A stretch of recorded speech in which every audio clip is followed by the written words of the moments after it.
Will Passepartout wake up in time? Welcome to Literary Sound, your audiobook channel. You are listening to Around the World in 80 Days by Jules Verne, published in 1872. Sit back, close your eyes, and embark with me on this literary journey.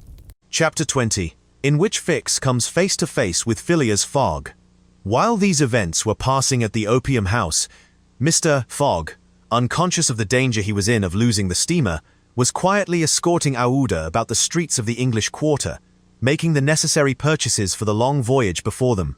It was all very well for an Englishman like Mr. Fogg to make the tour of the world with a carpet bag. A lady could not be expected to travel comfortably under such conditions. He acquitted his task with characteristic serenity, and invariably replied to the remonstrances of his fair companion, who was confused by his patience and generosity.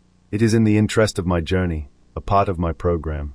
The purchases made, they returned to the hotel, where they dined at a sumptuously served table d'hôte, after which Aouda, shaking hands with her protector after the English fashion, retired to her room for rest. Mr. Fogg absorbed himself throughout the evening in the perusal of the Times and Illustrated London News. Had he been capable of being astonished at anything, it would have been not to see his servant return at bedtime. But, knowing that the steamer was not to leave for Yokohama until the next morning, he did not disturb himself about the matter. When Passepartout did not appear the next morning to answer his master's bell, Mr. Fogg, not betraying the least vexation, contented himself with taking his carpet bag, calling Aouda, and sending for a palanquin. It was then 8 o'clock. At 9:30, it being then high tide, the Carnatic would leave the harbour. Mr. Fogg and Aouda got into the palanquin, their luggage being brought after on a wheelbarrow, and half an hour later stepped upon the quay whence they were to embark. Mr. Fogg then learned that the Carnatic had sailed the evening before. He had expected to find not only the steamer, but his domestic, and was forced to give up both. But no sign of disappointment appeared on his face, and he merely remarked to Aouda, It is an accident, madam, nothing more. At this moment, a man who had been observing him attentively approached. It was Fix, who, bowing, addressed Mr. Fogg.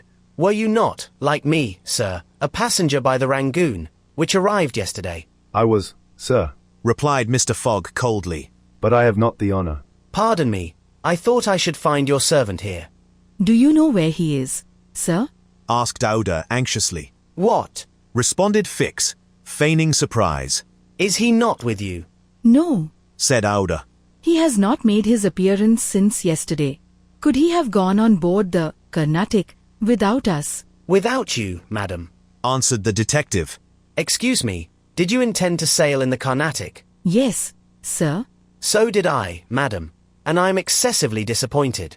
The Carnatic, its repairs being completed, left Hong Kong 12 hours before the stated time, without any notice being given, and we must now wait a week for another steamer. As he said a week, Fix felt his heart leap for joy. Fogg detained at Hong Kong for a week. There would be time for the warrant to arrive, and fortune at last favored the representative of the law. His horror may be imagined when he heard Mr. Fogg say, in his placid voice, But there are other vessels besides the Carnatic, it seems to me, in the harbor of Hong Kong. and, offering his arm to Aouda, he directed his steps toward the docks in search of some craft about to start. Fix, stupefied, followed. It seemed as if he were attached to Mr. Fogg by an invisible thread. Chance, however, appeared really to have abandoned the man it had hitherto served so well. For 3 hours, Phileas Fogg wandered about the docks, with the determination, if necessary, to charter a vessel to carry him to Yokohama. But he could only find vessels which were loading or unloading, and which could not therefore set sail. Fix began to hope again. But Mr. Fogg, far from being discouraged, was continuing his search, resolved not to stop if he had to resort to Macau, when he was accosted by a sailor on one of the wharves. Is your honor looking for a boat? Have you a boat ready to sail? Yes, your honor. A pilot boat, number 43, the best in the harbor. Does she go fast? Between 8 and 9 knots the hour. Will you look at her? Yes. Your honor will be satisfied with her. Is it for a sea excursion? No, for a voyage. A voyage? Yes. Will you agree to take me to Yokohama? The sailor leaned on the railing, opened his eyes wide, and said, Is your honor joking? No. I have missed the Carnatic, and I must get to Yokohama by the 14th at the latest, to take the boat for San Francisco. I am sorry. said the sailor. But it is impossible. I offer you £100 per day, and an additional reward of £200 if I reach Yokohama in time. Are you in earnest? Very much so. The pilot walked away a little distance and gazed out to sea, evidently struggling between the anxiety to gain a large sum and the fear of venturing so far. Fix was in mortal suspense. Mr. Fogg turned to Aouda and asked her, You would not be afraid, would you, madam? Not with you, Mr. Fogg. was her answer. The pilot now returned, shuffling his hat in his hands. Well, pilot, Said Mr. Fogg.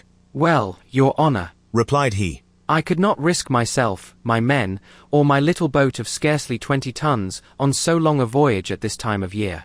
Besides, we could not reach Yokohama in time, for it is 1,660 miles from Hong Kong. only 1,600. Said Mr. Fogg. It's the same thing. Fix breathed more freely. But Added the pilot. it might be arranged another way. Fix ceased to breathe at all. How? Asked Mr. Fogg.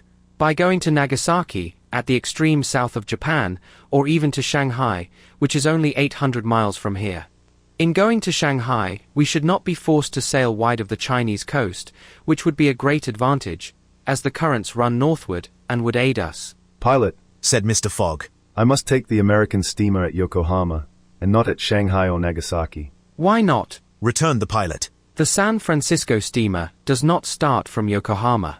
It puts in at Yokohama and Nagasaki, but it starts from Shanghai. You are sure of that? Perfectly. And when does the boat leave Shanghai? On the 11th, at 7 in the evening. We have, therefore, 4 days before us, that is 96 hours. And in that time, if we had good luck and a southwest wind, and the sea was calm, we could make those 800 miles to Shanghai.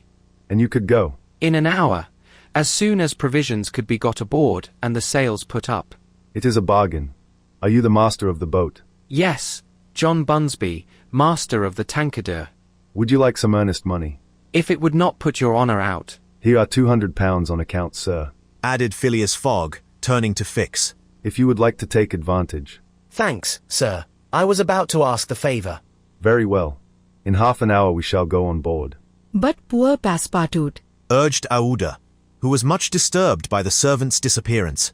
I shall do all I can to find him. Replied Phileas Fogg, while Fix, in a feverish, nervous state, repaired to the pilot boat.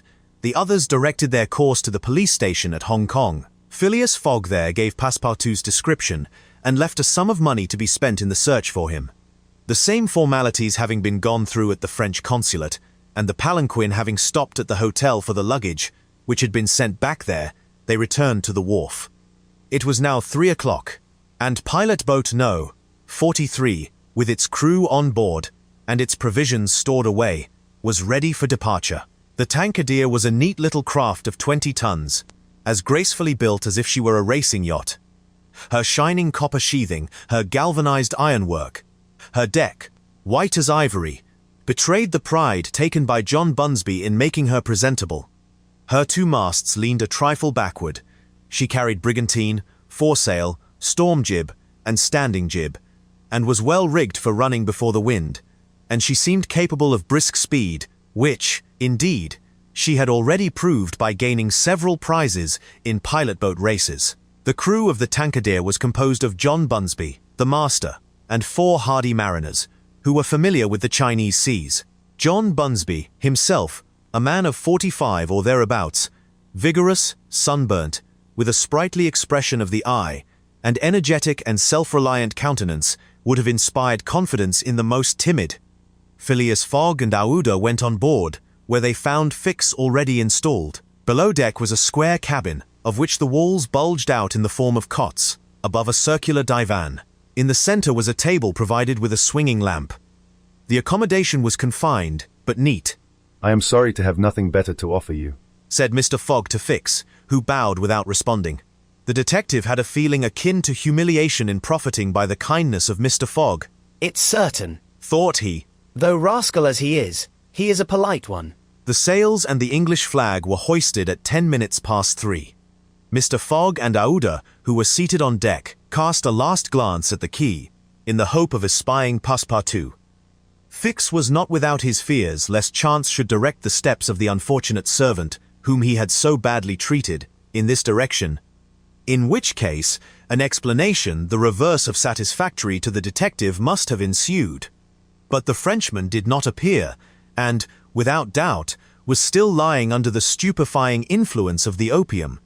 John Bunsby, master, at length gave the order to start, and the Tankadere, taking the wind under her brigantine, foresail, and standing jib, bounded briskly forward over the waves. What do you think Passpartite will do now? Let me know in the comments. Literary Sound is on Spotify, YouTube, and TikTok. Follow me on your favorite platform to continue this journey wherever you want. If you enjoyed this chapter, leave your like, subscribe to the channel, and activate the bell so you don't miss any of the upcoming chapters. Don't miss the next one. See you soon.